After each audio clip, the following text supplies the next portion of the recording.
মাথাভাঙ্গা 2 নম্বর ব্লকের নিশিগঞ্জ আমতলী নদীতে নোংরা আবর্জনা ফেলে ভাগাড়ের আকার নিয়েছে। মাথাভাঙ্গা 2 নম্বর পঞ্চায়েত সমিতির সভাপতি ডক্টর শাবলু বর্মন তার নেতৃত্বে নিশিগঞ্জ আমতলী নদীর কচুরিপানা এবং মাছের বিভিন্ন নোংরা আবর্জনা সরানোর ব্যবস্থা করলেন।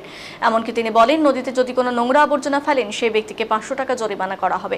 এছাড়াও তিনি এলাকাবাসীকে সচেতন করেন যাতে এই নদীতে আবর্জনা না ফেলেন কেউ। কি বলি ফেলে এখানে কেন ভাই, কি বলবো, কবে সভ্য হবে মানুষ?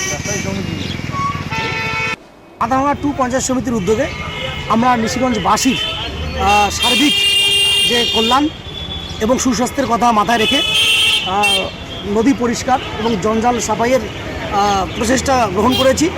আশা করছি দুদিনের মধ্যেই এই জঞ্জালগুলো দেখতে পাচ্ছেন এটা সাফাই হয়ে যাবে। আমি ব্যবসায়ী সমিতিকে অনুরোধ করব, নিশিগঞ্জ বাজারের সর্বস্তরের ব্যবসায়ী যারা দোকানদার তাদেরকে অনুরোধ করব, কোনো রকম আবর্জনা নোংরা এভাবে নদীতে ফেলবেন না।